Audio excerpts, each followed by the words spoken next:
কি hair colour করবে তো? তাও আবার ন্যাচারাল ভাবে? কালার করবে, স্মুথও থাকবে, শাইন করবে, এরকম কন্ডিশন তোমাদের? তাহলে আজকের রেমেডিটা সম্পূর্ণ তোমাদের জন্য। দেখতে থাকো পুরো প্রসেস।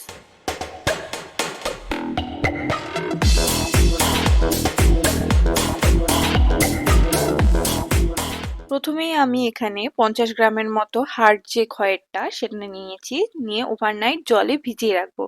এখানে ভয়ের কোনো কারণ নেই। স্ক্যাল্পের হেলথ ঠিক করতে এবং ভালো একটা টেক্সচার অ্যাড করতে খয়েরের কিন্তু জুড়ি মেলা ভার।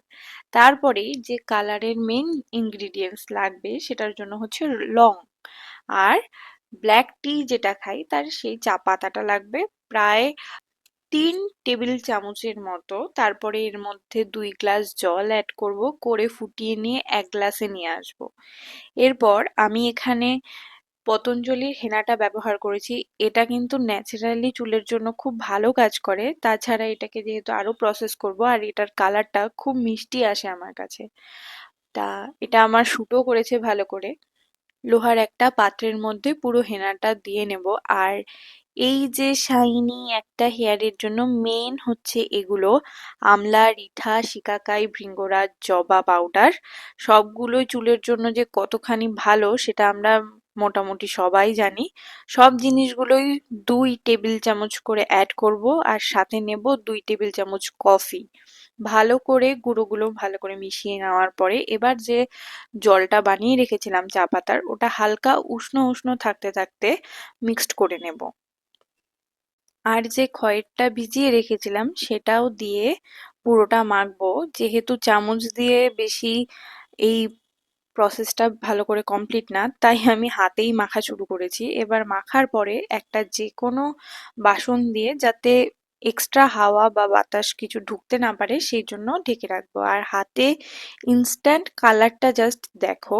পরের দিন যখন ঢাকনাটা খুলেছি, তারপরের কাজ হচ্ছে ভালো করে মিক্সড করে নেওয়া। তারপরে এটার সাথে আমরা প্রয়োজন মতো মেশাবো টক দই। আর তোমাদেরকে একটা কথা বলি, যে হেনাটা আমি ইউজ করছি তার আগের দিন কিন্তু চুলে আমি শ্যাম্পু করেছিলাম, আর কন্ডিশনার আমি ইউজ করিনি, যাতে কালারটা খুব ভালোভাবে আমার চুলে বসে। তা তোমরাও এটা করো, তো ভালো রেজাল্ট পাবে। তারপর চুলে ভালো করে সেকশন করে নিয়ে একদম গোড়ার থেকে আগা পর্যন্ত ভালো করে জিনিসটা লাগিয়ে নিতে হবে, যাতে কোথাও বেশি কোথাও কম না হয়। পুরোপুরি ড্রাই হওয়া পর্যন্ত অপেক্ষা করব, করে শ্যাম্পু না করে নর্মাল জল দিয়ে ওয়াশ করে নেব। রিঠা আর শিকাকাই যেহেতু আছে, তাই জন্য শ্যাম্পু না করেও খুব একটা প্রবলেম হচ্ছে না।